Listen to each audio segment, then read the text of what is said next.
Hello, critics, non-critics, and friends. Welcome to the Film Optix podcast, where we take a glance into blockbusters, indie films, and everything in between. I'm your host, Christian, and as always, I'm joined by my partner in film, Devin, and today we're here to give our most anticipated movies of 2024. And on the back half of this review, I will be giving my 4K Blu-ray review of Justice League Crisis on Infinite Earths Part 1. And before we begin today's episode, you can listen to our podcast on podcast platforms around the internet. That includes Apple Podcasts, Spotify, Google Podcasts, Audible, and more. And if you are a new or seasoned listener to our show, we would love to hear from you guys. Follow us on Instagram, Twitter, and Threads at Film Optix. That is Optix with an X. Or you can email us at filmoptix@gmail.com for any movie-related questions. Devin, what's going on? How's life been? Happy Thursday. Happy Thor's Day, I should say. But how you been? What's going on in your life this week? Are you watching anything good, playing anything, or just trying to get through the weekend, or trying to get through the week to the weekend? Well, as you know, this has been the week of Pow World because that game has taken over the world, and it is the second most played game on Steam of all time, concurrent players, and that is an insane thought to think of, but that's where we are, and I've been playing it quite a bit. My gosh, look at you go. Yeah, I have yet to dive into the world of Pow World, but I think I'm going to try to give it a shot today. I just have not had the time yet this week, but I did finish Control, which I told you earlier, just updating our listeners out there because I know I've been mentioning it within these past few weeks.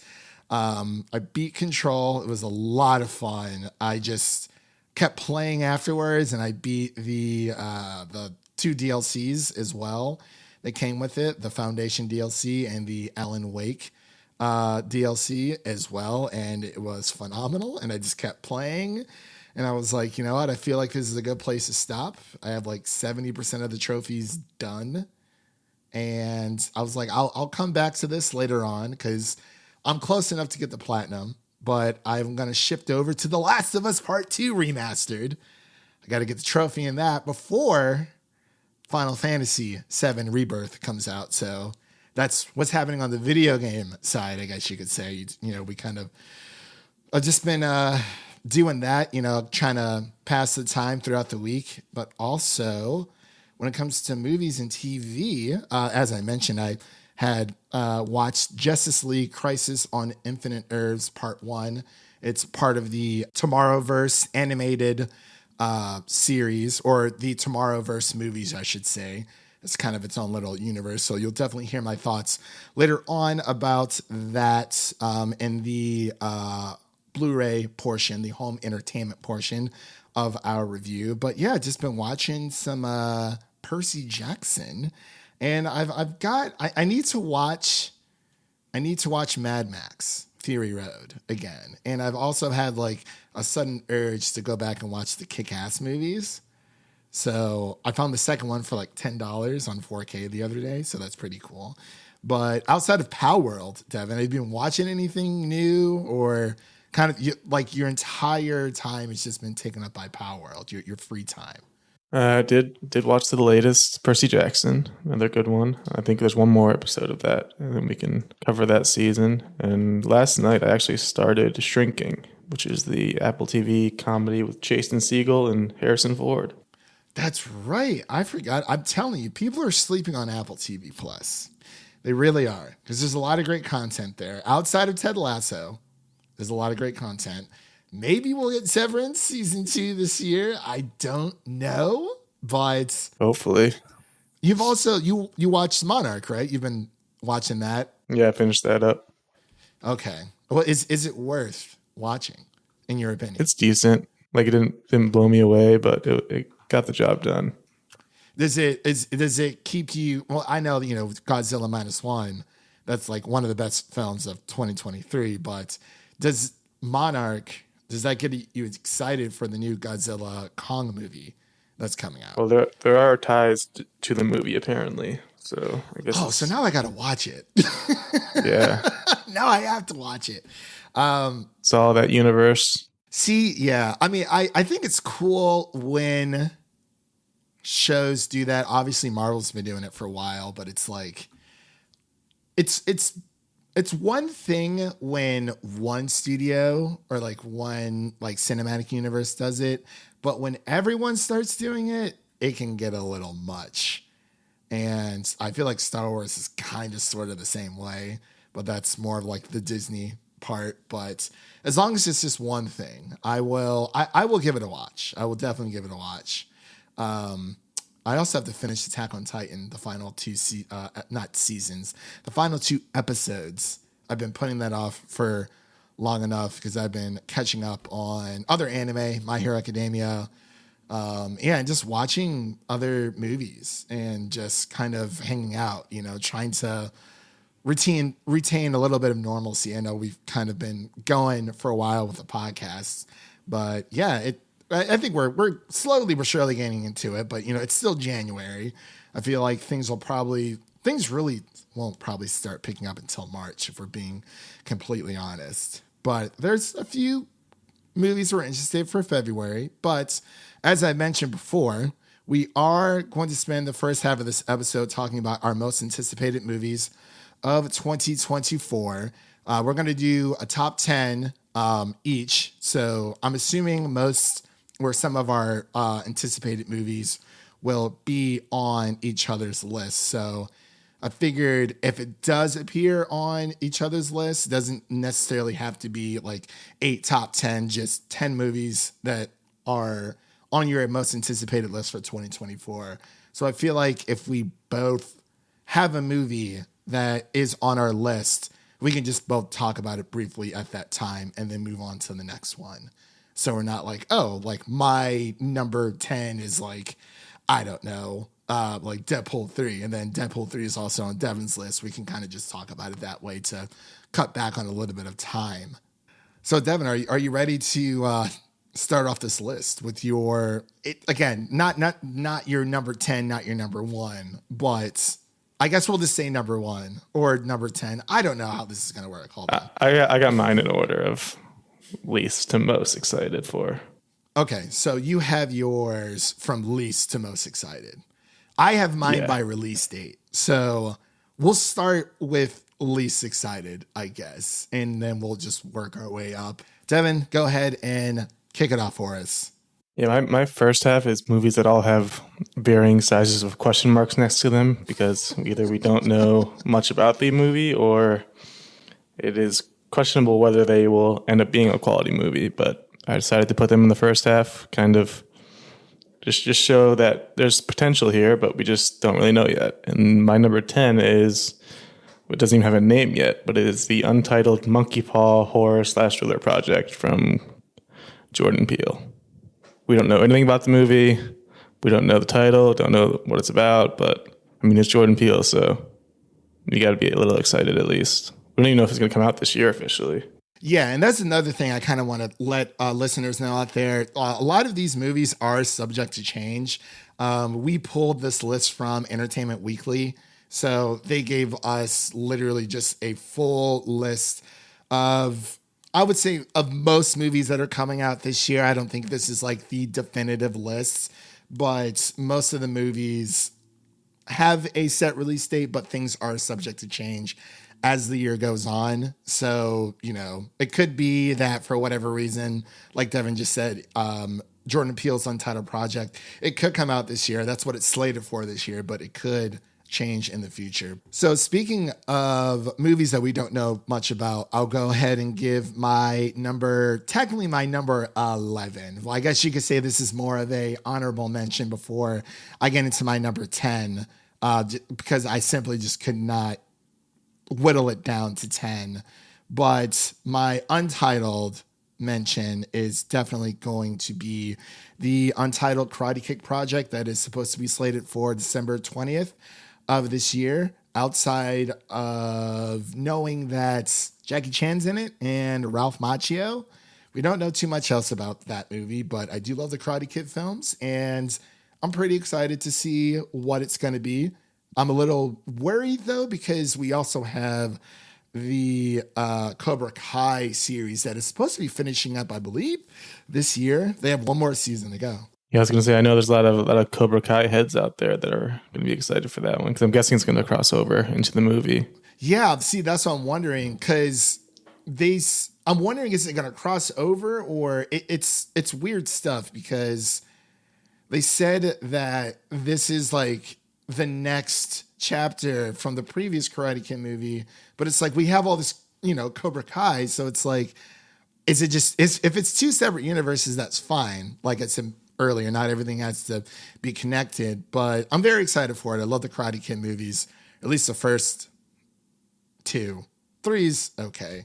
But yeah, I'm very excited for it altogether. But I'll pass it back over to Devin so we can give his next film on his list. My number 9 is probably the biggest question mark on the list because we have no idea, mostly the quality of this one. It's cautious, very cautious optimism for this one, but it is the Borderlands movie. We know that one's coming out. It's directed by Eli Roth, who obviously just recently did Thanksgiving, and it has a star-studded cast in it, even though Kevin Hart as Roland is still an interesting choice, to say the least. We haven't really seen any footage or anything, so it's just kind of up in the air right now. But as lovers of the game, which most of us are, just kind of excited to see what they put on the screen. I would definitely have to agree. That film has definitely been closed lips for a while. When is that movie supposed to supposedly release this year? August 9th. I would say, I think it's going to hit that release date. I think it will. Maybe. We should also clarify that this year in general is going to be lighter on movies than usual because of the strike and everything. Yeah, I was actually just about to bring that up. Yeah, there's a lot of uncertainty. A lot of things are going back or kicking back into production this year because of the actors and the writers' strike. So it's different when it's just one or the other. But the fact that we had two was very. It was unfortunate. It shows how greedy Hollywood can be. But I'm excited for that movie nonetheless. Since my last one was technically like an honorable mention for the Karate Kid, I'm going to give my 10 and 9 picks together. It's going to be so I can catch up with Devin for that. So my number 10 pick is Sonic the Hedgehog 3. And I was just blown away with the first two, especially the first Sonic the Hedgehog movie where the internet kind of banded together to make these, I think it was Paramount, to make Paramount kind of like rethink their original design of Sonic, because that was horrendous altogether. So that is Then he showed up in Chippendales for us, Ugly Sonic. Oh my God. And that was a great movie for sure. But yeah, the first Sonic, it blew me away. I didn't think any of it was going to work even after the redesign. I was like, oh my gosh, this is another failed like movie. No, I can't even say it's an adaptation. It's more of a movie based on a video games, because it's not necessarily adapting a specific Sonic story. But it's blew me away. And the second one I had so much fun with. It was great to see Idris Elba voice Knuckles. It works so well. We had Tails come into the mix as well. And now we're getting Shadow in Sonic the Hedgehog 3.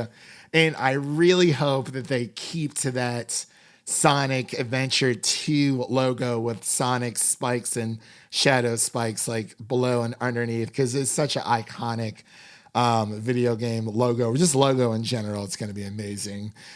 So my number 9 is technically similar to the Karate Kid project. It is The Lord of the Rings, The War of Rohirrim. I don't know if this is supposed to be an animated project. I believe this is an animated project that they were talking about, but I can't really remember. But I know its supposed release date is December 13th, which is, a little bit off, but we'll see if that actually comes through. I mean, I'm a big Lord of the Rings fan. It's been a while since we've had a movie. Hopefully this will be better than the Hobbit movies altogether, but it's Lord of the Rings. I couldn't not put it in my picks here. But Devin, what is your number 8? My number 8 is probably the one I'm just most curious about because, again, we just don't really know too much about this one. But it is The Strangers Part 1. It's a very interesting strategy that they are possibly going with, where I remember seeing a while ago it was announced that they're releasing 3 movies this year, and this is being the first one.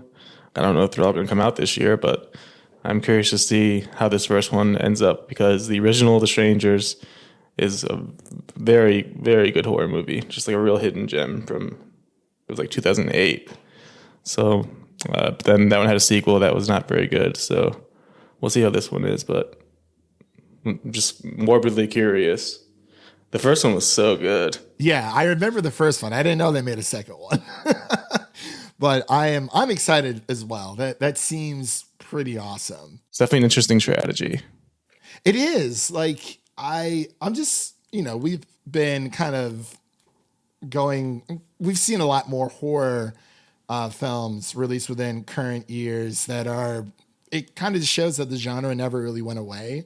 But I feel like there was a dry spell there for a bit. But I feel like, man, I mean, dare to say, I think Jordan Peele really helped kind of usher back in that horror thriller mindset for a lot of people, because it seems like, at least from recent memory, ever since then, there might have been a few movies prior, but it really seems since Get Out came out, we've been getting a lot more quality horror films, especially within these past few years. It's been pretty awesome.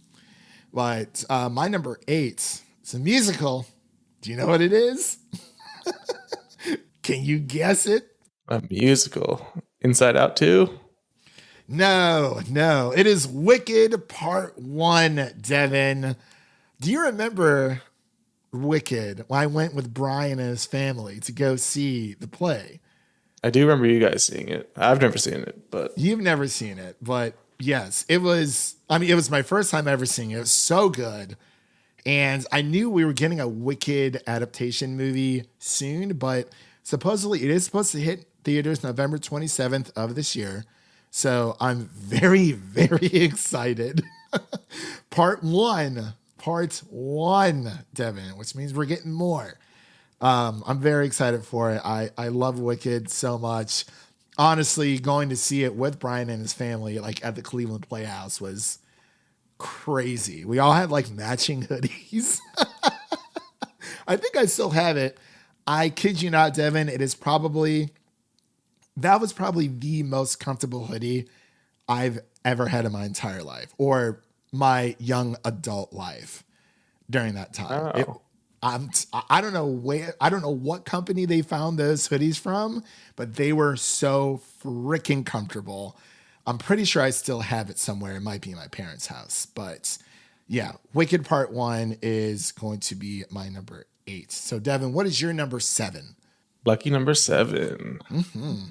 This one is definitely an interesting one. That trailer that came out was very intriguing. I'm going with Civil War, the Alex Garland film that's coming out with.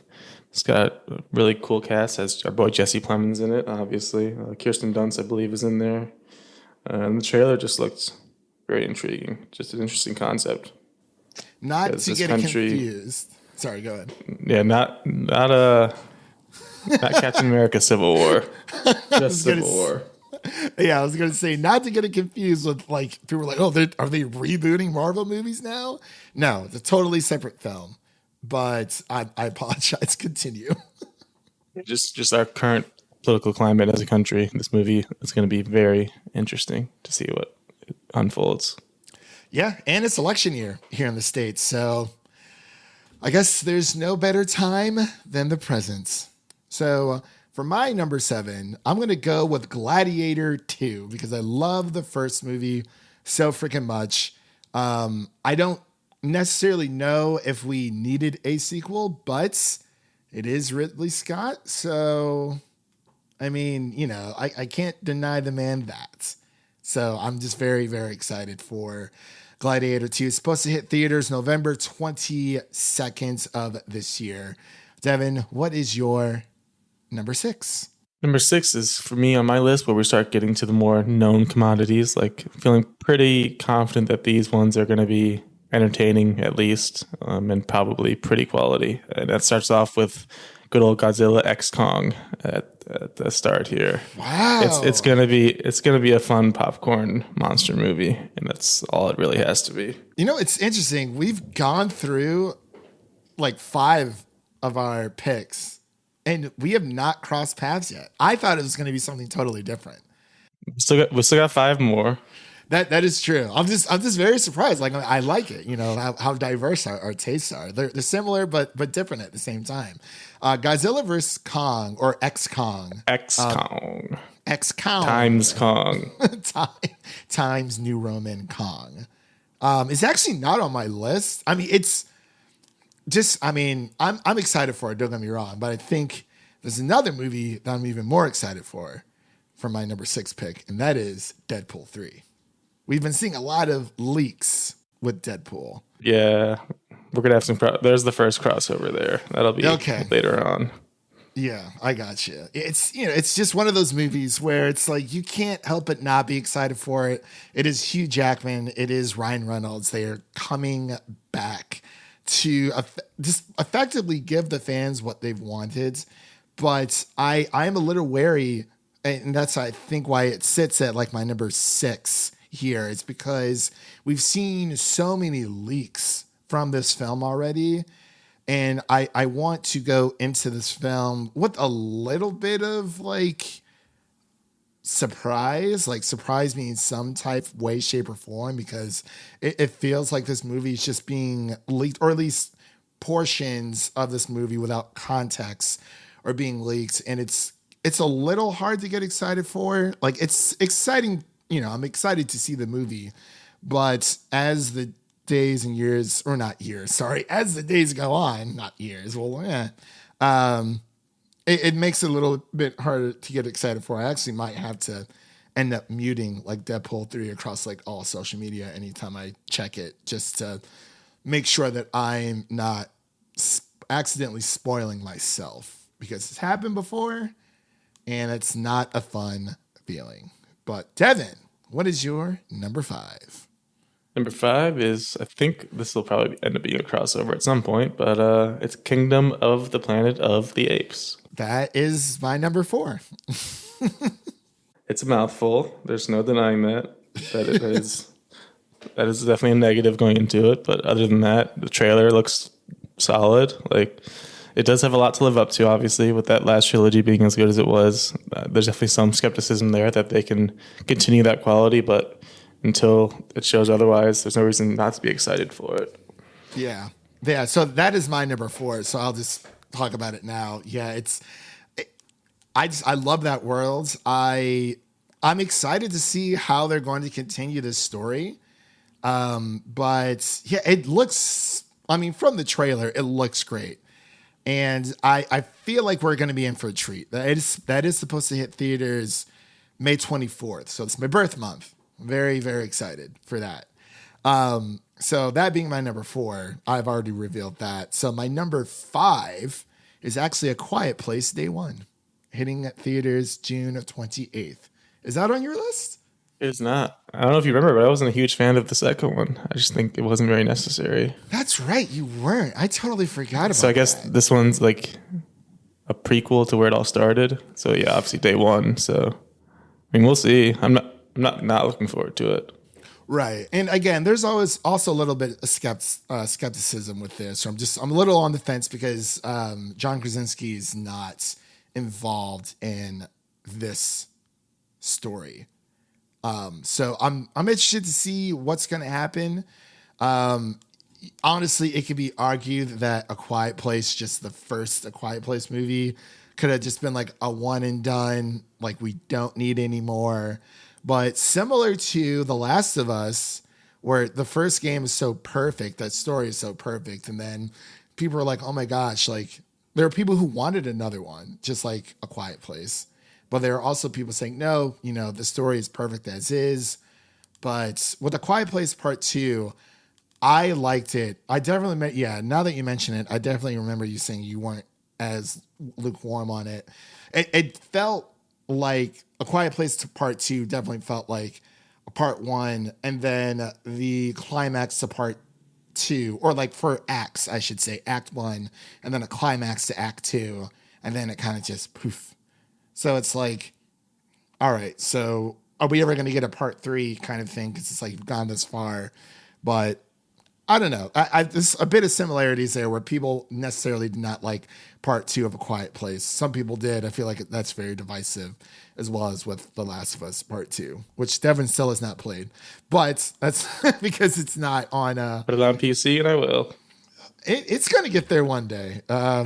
You just, I feel like you're going to experience the HBO show before they hit it or before they put it on PC. It's definitely possible. I think so, for sure. Okay, so I've already given my number 4 since you revealed that Kingdom of the Planet of the Apes was your number 5. What is your number 4? My number 4 is The Fall Guy. That is the action comedy starring Ryan Gosling and Emily Blunt. So basically, anything action comedy with Ryan Gosling, I'm automatically sold because I think Ryan Gosling is possibly the most underrated comedic actor we have because it really isn't fair that he's that good looking and also that funny. So I think a lot of people don't expect him to be as good of a comedic actor as he is, but from anything to obviously Ken and Barbie, he was great, but then Nice Guys is one of my favorite movies. He's just amazing, and that's an action comedy as well. Also directed by David Leitch, who did obviously the original John Wick and recently Bullet Train. So got a lot going for it. Bullet Train. That was a fine, crazy, kooky ride. Well, I think that was a January release as well. I think, we covered that one. So that was, definitely check out that review if you haven't already out there, folks. So, Devin, we're in the top 3. We're in the final 3. Not the Faint. You sent me that video. I'm sorry, I was a little bit of a derail here. You sent me that Fantastic Four video about, what should we call ourselves from like the reboot of the Fantastic Four? And I totally blocked that from my memory because of how bad I had never even seen the movie, so that was my first time ever seeing that scene. And I can't believe it's that bad. We should, oh man, it would be fine for us to do like our own version of like Caravan of Garbage. That would be hilarious because that movie is horrendous. And it is fun to watch like just objectively like bad movies that people do not like. There's something fun about it, but I digress. We are in the final 3 here. So gosh, my number 3. No, I'm sorry. Go ahead and give your number 3 first. I apologize. Yeah, my number 3 is a recently announced one actually, but because of the director team behind it, I'm definitely looking forward to it. And the trailer as well. Definitely got some excitement, but I'm going with Abigail. Is that with that's with my gosh, Melissa Barrera? Yeah, it's the movie from Radio Silence, the director team who did Ready or Not and Scream 5 or not 5, but Scream 6 and 7. Comes out April 19th. I totally forgot about that movie, but that is it's definitely an interesting release date for a horror movie. But yeah, I'm going to be there. Obviously, we loved Ready or Not, loved the Scream reboots. So yeah, it looks like Melissa Barrera is really sticking with Radio Silence since I knew they did Scream 5, the reboot. Or the requel, or Scream 5 basically, and then they did Scream 6 as well. So I'm excited for that as well. I totally blocked that off my memory. But my number 3 is Furiosa, coming back, baby. That looks like a very interesting prequel, and I am a sucker for Mad Max Fury Road. It is quite possibly one of the best movies we've had ever, like within recent years. Honestly, no, I backtracked. Not within recent years, literally just like ever. And I'm very excited to see the prequel. We're in this weird phase of Hollywood where, prequels and sequels, we had to expand everything. But it's been a while since, we've returned to the world of Mad Max. And I am very excited to see what this prequel has to offer. Anna Taylor-Joy is supposed to be playing young Furiosa. So that's going to be a treat in of itself. And that also comes out the same day as Kingdom of the Planet of the Apes, May 24th. So Devin, What's your number two? Gonna be a busy day. Garfield as well. Got to do a triple feature. Oh, that Garfield. Oh my God. You know what? I'm down for it. I am down for it. We'll see if we get screeners, but I'm down for it. Furiosa Field of the Apes. Furiosa of the Garfield of the Apes. Garfield, Furiosa, Kingdom of Furiosa, Garfield's Apes, maybe. I don't know.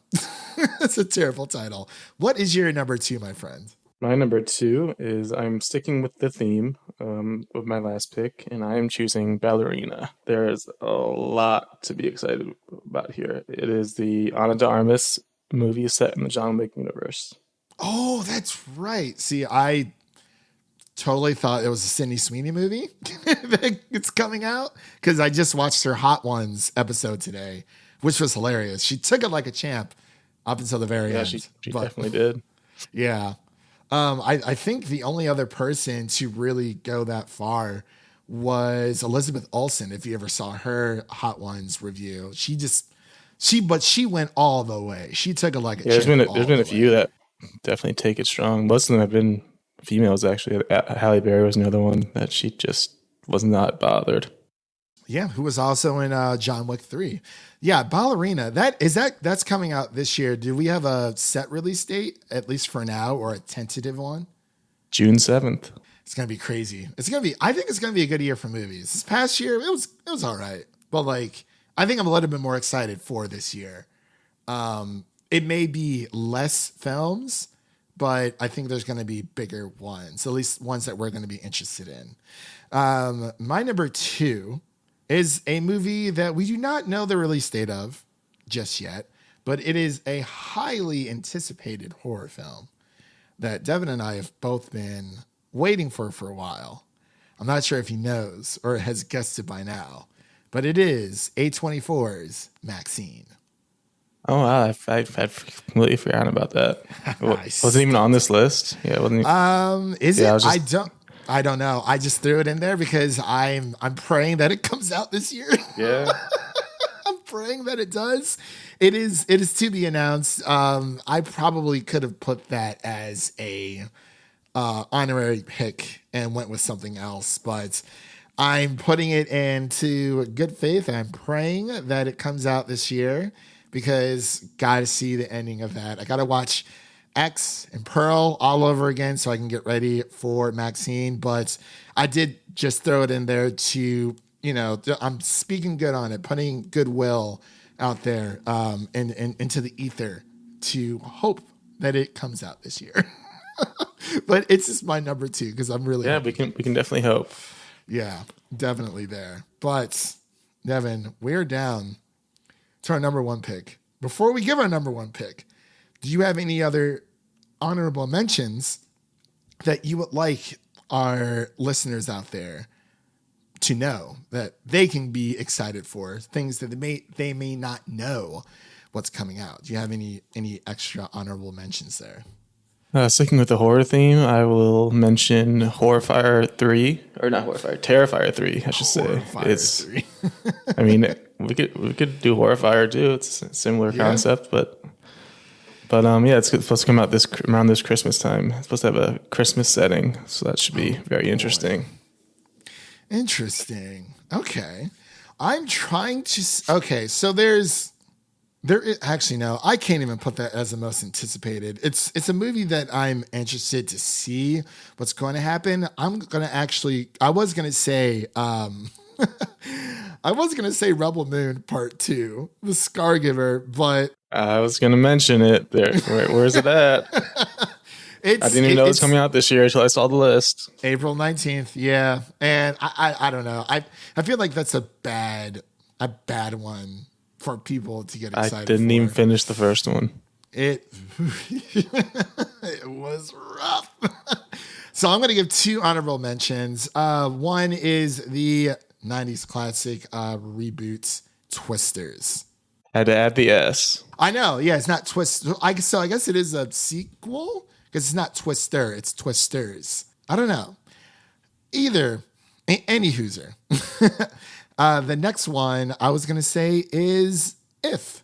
coming to theaters May 17th with, I believe John Krasinski's either executive producing it or is directing it, and it's starring Ryan Reynolds. Yeah, I think it's directed by John Krasinski. Basically, Yeah. they're attempting to make a Pixar film, live action. Yeah, it's Pixar live action, but it also reminds me of Foster's Home for Imaginary Friends. So that's something. And another honorable mention before we get to our number one, I have the Joker 2. Yeah, I was going to bring that one up too. That one is a worried excited because it is a musical with Lady Gaga as Harley Quinn. But I mean, the first one was so good that just going to have faith, I guess. But they're definitely going in an interesting direction. Yeah. And another one I do want to throw in there because this was supposed to come out last year, but it did not. But it is Zendaya's film, or the film that she's starring in, Challengers, the tennis movie. Yeah, it might have some Saltburn vibes. I don't know how raunchy it'll get. Yeah. So Challengers is supposed to come out April 26th. So that's another honorable mention. But I also got a shout out. We have an M. Night Shyamalan movie coming out at some point this year. We don't know anything about it, but do we really? Yeah, we don't have a title yet. Oh, you know what? Yeah, you're right. I do remember that's supposed to be coming out at some point. Gosh, there's so many movies coming out this year, or at least there's some that I'm like somewhat familiar with. Most of the ones that we have mentioned are, and actually, I'm pretty sure every movie that we've mentioned is coming to theaters. So no like VOD or streaming movies as of right now, but yeah, I'm surprised Devin hasn't mentioned the Adam Sandler movie. I guess he doesn't really like Spaceman all that much, but you know, I mean, I'll be there. You will Day one on Netflix. You will be alone, my friends. No, I'll check it out. I'll check it out. So let's get into our final picks here. I'm gonna go on a limb and say they both start with letter D, but they are different. They're different. Hold on. Hold on. What is yours? What is your number one?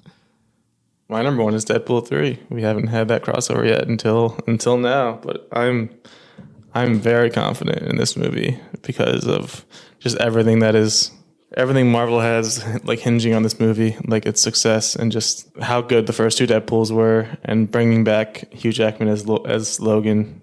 It just all feels like it's coming together so perfectly.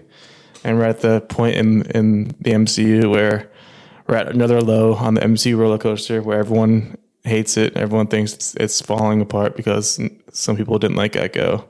So I think once this comes out, it's really going to just be, well, Marvel's back, MCU's back. But obviously, I think it's going to make $1 billion, and I think it's going to be a crazy movie. And I agree with you, definitely trying to avoid the leaks. Yeah, because that's the only thing that I'm worried about. But I think, out of all the movies we've mentioned and me going through this list, I think that's the only Marvel movie releasing this year. Yeah, it is. Which is, I think it's fine because, yeah, I think it's more than fine that they're, at least that we know of. I know they've been shifting around a lot of things. But yeah, there's no DC movies here either. So this actually might be, besides Joker. I guess from, what's his faces? James Gunn's DC universe. But my number one also starts with the D, and it stars a very talented woman, Millie Bobby Brown, damsel, Netflix. I knew it. No, I'm kidding. Yeah. It is Dune Part 2. Let the spice flow, baby. I just wanted to throw a red herring in there. I wasn't sure. That's pretty funny. I didn't notice Dune Part 2 and Spaceman are the same day. Tough decision for you. That is the easiest decision in the world, Devin. I might watch Spaceman first. You know, it does make sense to watch Spaceman first because it's more accessible. You just have to, plop on your couch, turn on Netflix, and it's there. Um, I wanted to throw in Damsel to kind of like give a red herring because Devin tried to do that with me, but I'm more gullible than Devin is. So he already knew that Dune Part 2 was going to be my number one. I forgot Damsel existed, so you definitely pulled that one out. Yeah, I was going through, as you said, both of our number ones start with the letter D. And I was going to say Drive Away Dolls, which comes out in theaters like February 23rd. I was like, no, that's not as believable. And then I was scrolling through. I'm like, okay, there's Dune. March 8th, Damsel. And I was like, Damsel, that's it. That's it. I'm going to hit him with that one. But I am somewhat interested in Damsel as well. I'm a big Millie Bobby Brown fan. And that fantasy vibes of that Netflix show or movie definitely is right up my alley. But yes, Dune Part 2 is my number one. We were robbed from it last year, but understandably so, because, the studios were acting a little greedy and they needed to, get their stuff together and, come to their senses and, pay these actors and writers for being a part of their industry, because without them, you literally have nothing at all. But yeah, Dune Part 2, very, very excited. March 1st. I've been seeing a lot of people have been like early screenings in like February. I'm like, where is this? I need to know so I can go see it. But that pretty much concludes our most anticipated movies of 2024. This has been a blast. I love how we're able to. We only ended up having two of the same ones. Planet of the Apes and Deadpool. Yeah, that is very surprising. But again, I'm not mad because I think it's great that, there are movies that I mentioned that you had weren't very aware of, or, just in general, and vice versa. So we're able to kind of fill in our most anticipated list together and, have another great year of, covering these films, because was a few of those horror movies I totally forgot about. And I was like, oh my gosh, like this one. It's like, so yeah, hopefully all of these movies do keep their release dates and there won't be any more delays. But given, again, with the strikes, that is definitely possible. But we're going to pray that everything, releases when it's supposed to. There's definitely a lot of streaming movies out there as well. But before we get into the second half of our episode, I do want to mention that we're probably going to do a most anticipated TV shows of 2024 as well. I feel like we have to give each medium or each section of the same medium their flowers, because there's a lot of great television coming out this year as well. And yeah, I think that's going to be a lot of fun. Hopefully we're able to get that out before the big rush of movies start coming out, because I feel like as soon as March hits, it is going to be like it's going to be crazy.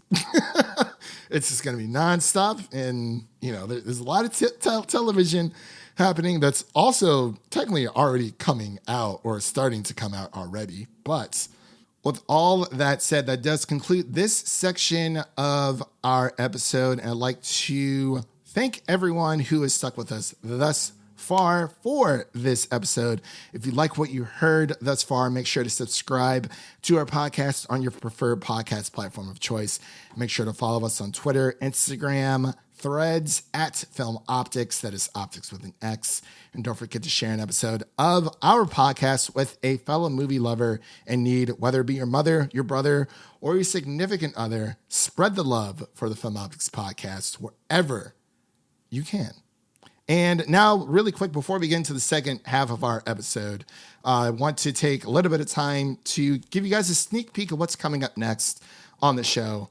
So for upcoming releases, we're definitely going to be covering a lot of the films that we've actually mentioned in our most anticipated films of 2024. But we also have things such as the Bob Marley biopic movie we're going to be covering, Dune Part 2. I'm assuming we're going to be doing Madam Web as well.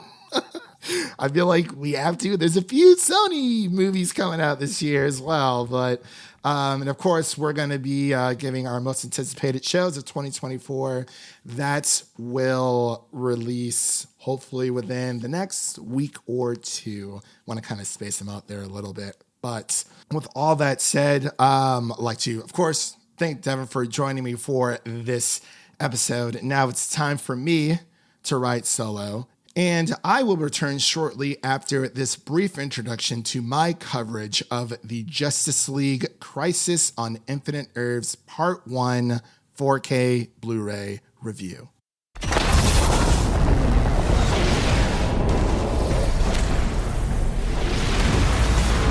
Most of you are aware that you live in a reality parallel to many versions of your universe. I've gathered you all to save your worlds. That does not look good. You got that right.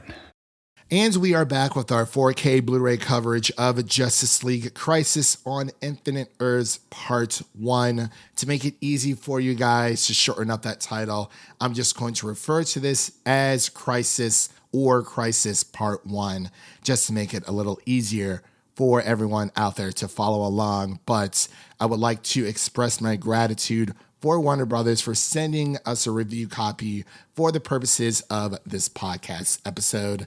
This film is now available to buy at all retail stores across Best Buy, Walmart, Target, you name it, as of Tuesday, January 23rd, 2024.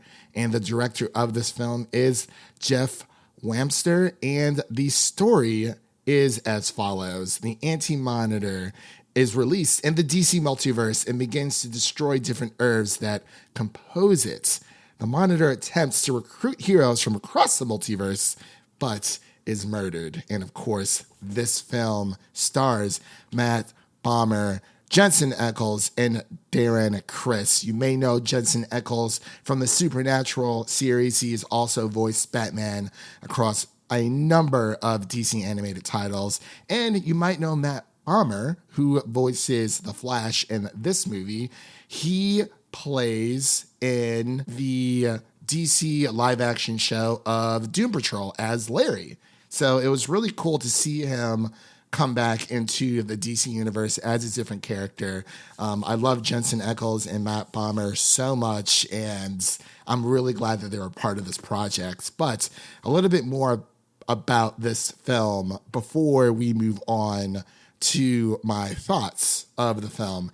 This is part 1 of 3 of the Crisis trilogy. So part 1 is out right now, and parts 2 and 3 of Crisis are supposed to debut later in 2024. We just don't know when. We just have the window of the year. I'm assuming they might be dropping these, now that it's January, we have part 1. Possibly around the summer, we're going to get part 2. And probably to end the year, we will get part 3, maybe around the fall holiday time. That's just my assumption, but you never know. But also, this Crisis trilogy is set to conclude the Tomorrowverse of DC comic book animated features. So if you guys have been following with this new series of animated features, it started back in 2020 with Superman Man of Tomorrow, and there's been a few films building up to this moment. And this is also the second adaptation of the Crisis on Infinite Earths event, as was previously adapted as a crossover between the CW DC shows as Crisis on Infinite Earths Part 1 through 5. So that was a big deal that was going on. I remember it was between 2019 and 2020 where those 5 parts of that TV series or that TV event was going on. But if you are new here to this portion of the show, this is the portion of the show where I like to talk about physical media, talk about what's new coming out in the world of physical media for home entertainment. It's something that is important to me as a long-term physical media collector. I usually break down this portion of the show into my thoughts of the film and or series that I am covering, and I get into the audio and visual technical side of it. Not too much because, technical jargon can be a bit mundane, so I try to keep it fun for you guys. And then I'll get into my final assessment as to whether or not you should add this film and or series into your Blu-ray collection. So as far as my initial thoughts of this film goes, we are basically nearing the conclusion of the fan-named Tomorrowverse movie series, and I found myself pleasantly surprised by the unfolding events. While my knowledge of the crisis narrative is limited to the multiversal theme, I was thrilled to witness an animated adaptation within the realm of my preferred genre, and I believe that animation provides the ideal platform to delve into such a complex storyline such as this. So part one essentially revolves around Barry Allen's run as the Flash, leading you through pivotal moments in his life that contribute to the looming threats of the crisis events. If you are tuning into this review, chances are you're well acquainted with the crisis events, so I won't delve too much into plot specifics. However, I thoroughly did enjoy the first part, and I'm eagerly awaiting the upcoming parts 2 and 3. Jeff Wamster is the director of this film and of several films in the Tomorrowverse series, and I feel as though he possesses a distinct vision for this crisis trilogy. He has been skillfully incorporating callbacks to previous Tomorrowverse films within this shared universe, starting with Superman, Man of Tomorrow, and extending further. And I just appreciate that Jeff is playing such a key role in constructing a carefully crafted narrative for this 3-part event. And like I said before, since I've witnessed part 1, I've watched it twice now, it's evident that he has no plans for easing up the momentum of where the film leaves you off at the end of part 1.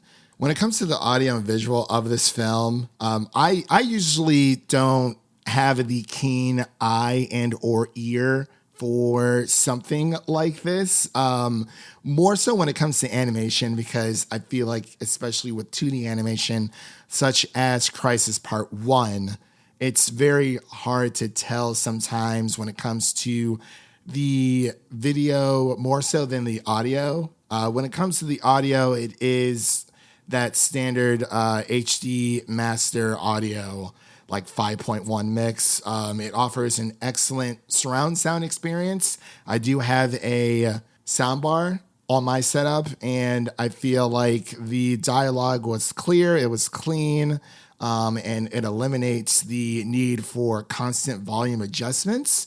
But that's as best as I can give you when it comes to the audio side. I just feel like it's solid audio all around, and that makes for a great viewing experience for me. I'm a very simple person when it comes to audio. The only thing that drives me crazy is that, as I mentioned before, I would have to constantly adjust the volumes depending on the scene or depending on what's going on, if it's a heavy dialogue scene or if it's like a major action scene. But overall, I feel like the audio is where it needs to be. When it comes to the video side, I do have the 4K disc itself, and I got to say, I think the colors are great. I also have an OLED television, so I feel like those colors really pop for me a little bit more. It provides smooth clarity. I didn't notice any stutters or jitters, at least on my disc. It provided vivid colors throughout. There's a lot of times that you see Flash is traveling through time, and there's a lot of persistent coloring then.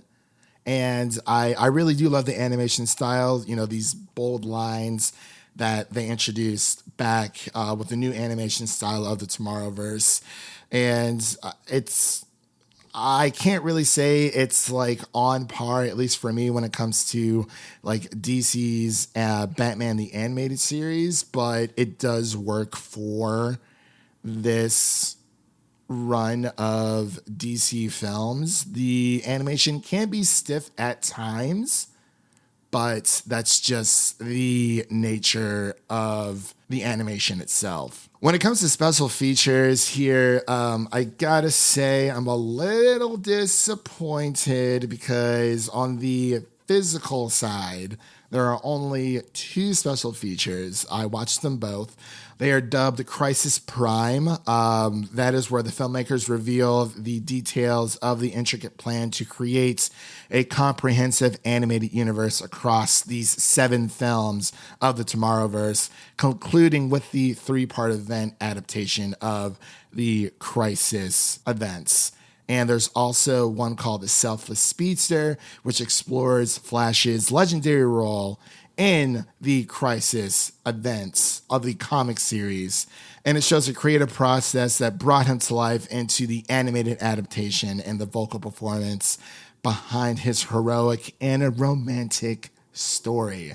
Now, there is one other piece of special features, and I thought this was odd that they did this because on the physical disc, you get 2 special features, the ones that, the 2 that I just mentioned, and then there is a digital only special feature, which is called the Silent Treatment, which is a film clip from Crisis Part 2, which I have not seen yet, and I did not know that this was a separate special feature. I think it's a little weird that they only offered that film clip for part 2 on the digital side and not the physical side, especially since there's not a lot of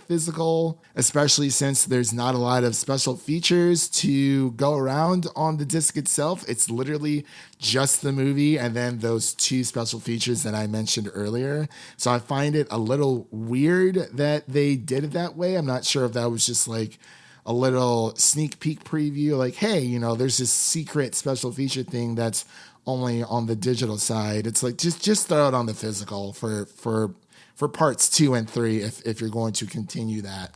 But when it comes to my final assessment, if you are a DC fan, you need to add this to your Blu-ray collection. And the concluding chapters of the Tomorrowverse, as I mentioned earlier, the animated adaptation of the Crisis story pleasantly surprised me personally. And it's great. It's a love story. It focuses on Barry Allen's Flash journey, and it skillfully explores those pivotal moments in Barry's life that ultimately contribute to the events of Crisis Part 1. And as this film is directed by Jeff Wamster, and he has also directed other Tomorrowverse films, this really is part 1 of a trilogy that you can clearly see that he wants to unfold with a clean, clear vision, incorporating those callbacks into earlier films within the Tomorrowverse shared universe and setting the stage for an exciting conclusion. So I'm all aboard, like 100%. I want this. I think it's so cool that we're getting a trilogy of this event. Usually it's a 2-parter and then we're done. We've seen it with like the Batman, The Long Halloween, and we've also seen it with previous DC animated films like The Dark Knight Returns. So it's really cool that we're actually getting a trilogy here, that I feel like there's so much within these events that happen within Crisis that splitting it into 2 movies will not do it justice. It needs to be 3. No more than 3 for sure, but I'm interested to see where the story goes. And that concludes today's episode of the Film Optix Podcast. If you enjoy what you heard, make sure to subscribe to our podcast on your preferred podcast platform of choice. And make sure to follow us on Twitter, Instagram, and Threads at Film Optix. Again, that is Optix with an X. And of course, don't forget to share an episode of our podcast with a fellow movie lover in need. And again, thank you all for listening. If you enjoy the show, please take a moment to leave us a 5-star rating and review on Apple Podcasts and Spotify, and stay connected with us on all the social media garbage that I mentioned earlier. That was Devin earlier in the episode, and I'm Christian signing off. And remember, life is like a movie, so go out there and make it a blockbuster.